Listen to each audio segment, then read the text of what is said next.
ഓ തുളസിയുടെ മാനസം ഒരു തീർത്ഥയാത്ര ഭാഗം 26. ബ്രഹ്മസ്വരൂപികളായ ചിന്മയാത്മാക്കളെ എല്ലാവർക്കും സവിനയ നമസ്കാരം. കഷ്ടങ്ങളുടെ കടലിന് രാമബാണമാണ് രാമായണം. രമ്യതയുടെ സാമ്രാജ്യത്തിലേക്കൊരു ആഹ്വാനമാണ് രാമായണം. ഭാരതീയ സനാതന സംസ്കൃതിയുടെ പ്രഥമ മഹാകാവ്യമാണ് രാമായണം. ഒരു ധ്യാന ശ്ലോകം ശ്രവിച്ചാലും മാതാ രാമോ മത്പിതാ രാമചന്ദ്രഃ സ്വാമീ രാമോ മത്സഖാ രാമചന്ദ്രഃ സർവസ്വം മേ രാമചന്ദ്രോ ദയാലുർ നാന്യം ജാനേ നൈവ ജാനേ ന ജാനേ. ഓം ശാന്തി ശാന്തി ശാന്തി. ശ്രീരാമൻ്റെ അഭിലാഷമനുസരിച്ച് ലക്ഷ്മണൻ വാൽമീകിയെയും സീതാദേവിയെയും യാഗശാലയിൽ വരുത്തി. മഹർഷിയുടെ പിന്നാലെ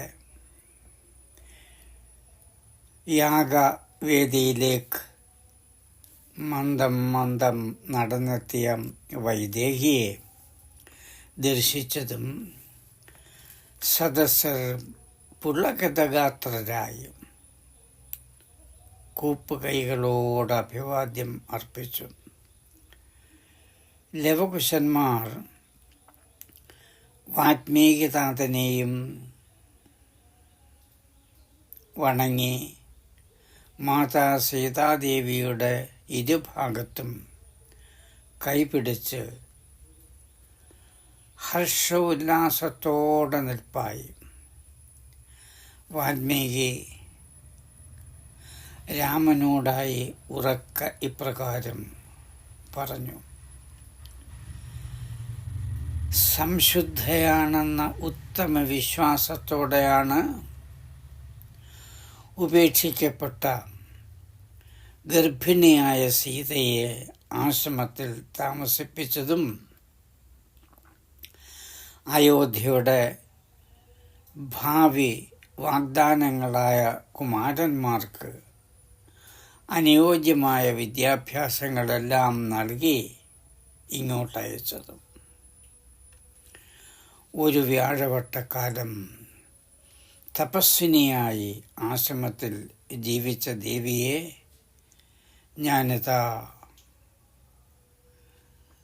സീതയുടെ ഭർത്താവായ അയോധ്യാധിപതി ശ്രീരാമചന്ദ്രനെ ഏൽപ്പിക്കുന്നു. രാമചന്ദ്രൻ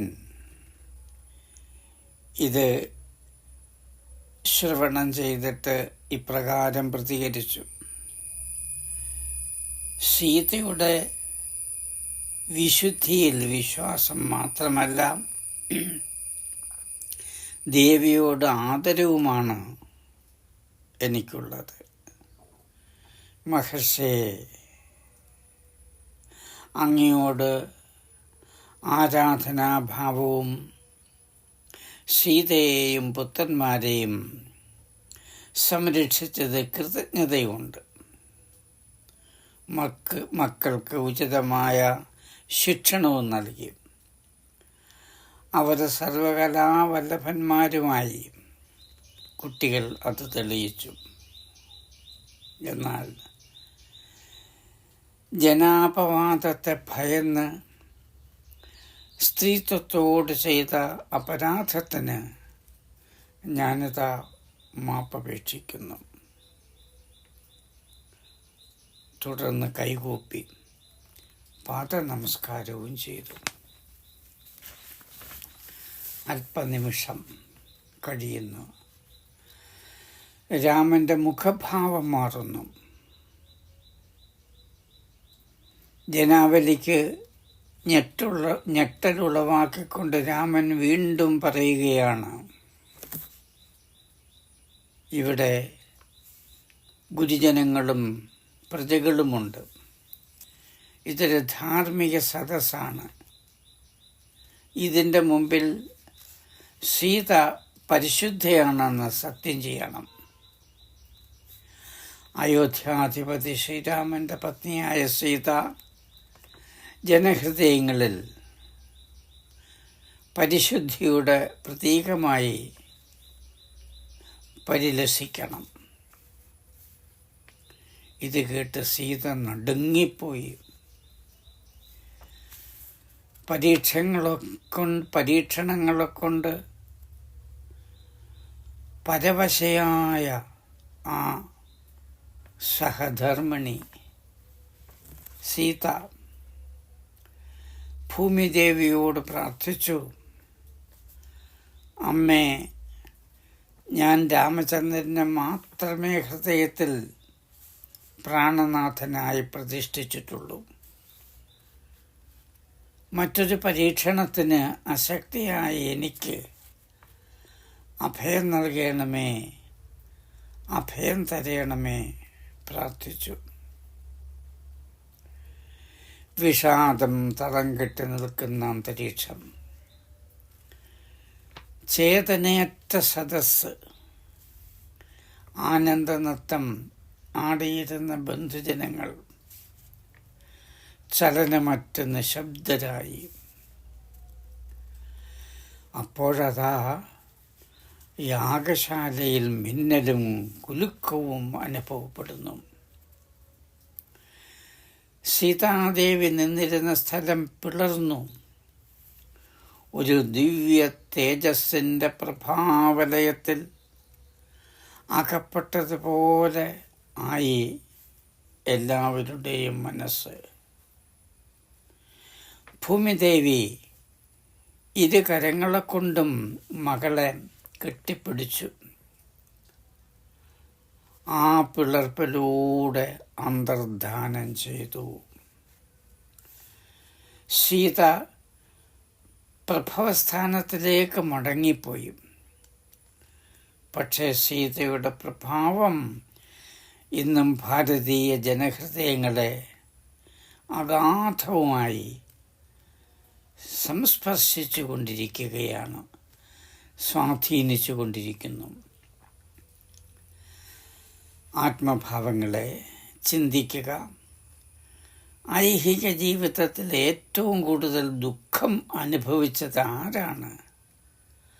രാമനാണോ സീതയാണോ? ജനം സ്തബ്ധരായി.